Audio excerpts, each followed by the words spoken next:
Halo semuanya, di video kali ini saya akan membahas terkait dengan peran yang ada di sekitar kita.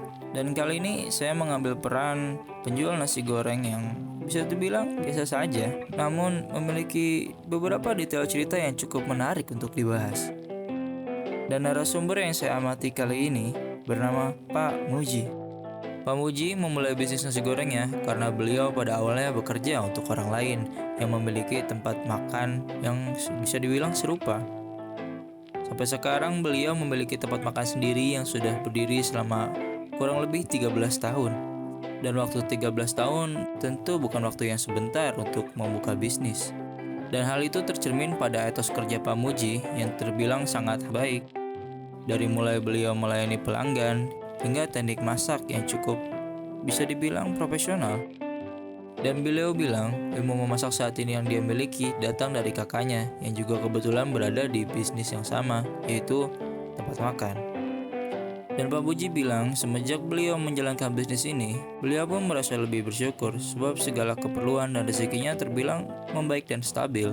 Dan kini pun Pak Muji sendiri sudah berkeluarga dan terbilang nyaman dengan pekerjaannya saat ini. Dan bicara soal suka duka dari pekerjaan, beliau sendiri pun sebenarnya terbilang cukup lumrah dengan alasannya. Seperti pedagang pada umumnya, beliau bilang ada waktu ya dagangannya ramai dan ada juga waktu dagangannya sepi. Entah atau mungkin memang beliau belum mau membagikan ceritanya karena hal tertentu atau alasan tertentu, tapi itulah setidaknya yang dikatakan beliau dan itu termasuk daripada sifat alami.